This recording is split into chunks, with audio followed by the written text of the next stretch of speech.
السلام عليكم ورحمة الله وبركاته. هنتكلم النهاردة عن تعريف الدبرياج من خلال استخدام جهاز ستار لشاحنة مرسيدس أكتروس. طبعا تعريف الدبرياج بيتم من خلال الجهاز في حالة اللي هي العصاية اللي هي العادة أو الباكم زي ما احنا بنسميها، اللي هي العصاية العادية اللي هي بتبقى داخل الكابينة، بتبقى ليها زي دراع كده طويل.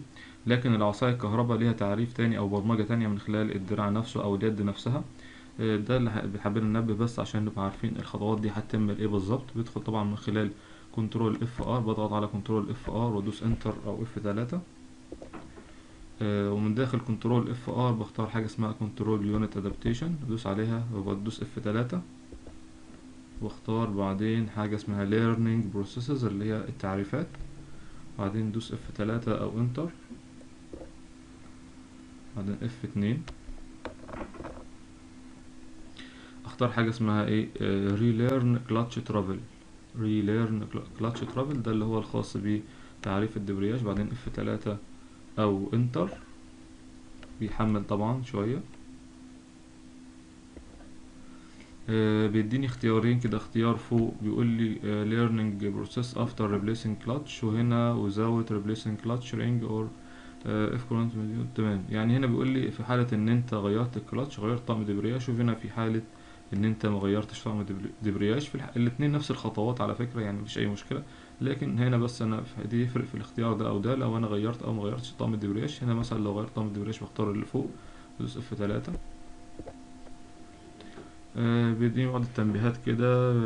بيقول لي learning process may only carried on modules without gear control.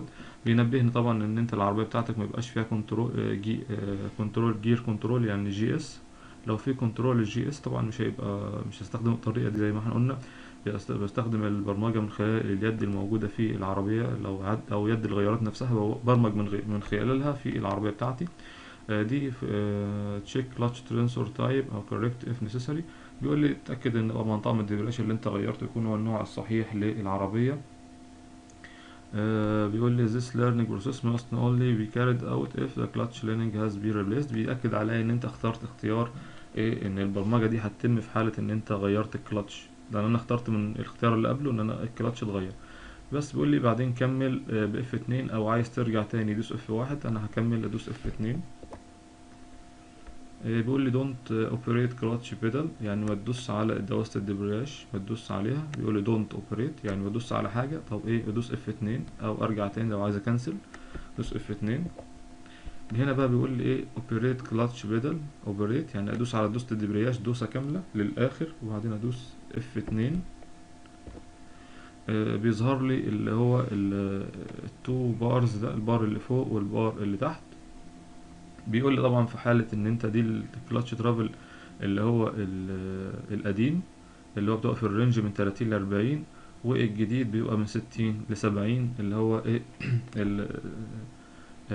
حركة الكلاتش ترافل هو نيو بيبقى من 60 ل70، وهنا بتبقى من 30 ل40 في الحالة القديمة. وهنا ده السكنس بقى 38 ملي متر، وهنا 62 ملي متر اللي هو السكنس بتاع بتاع الاسطوانة الدبرياج.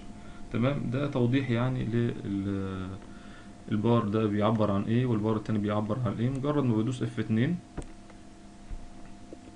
بيظهر لي البار اللي هو ده. بيحمل طبعا للاخر، وبكده يكون انتهت عملية تعريف الدبرياج في العصاية العادة او العصاية الباكي.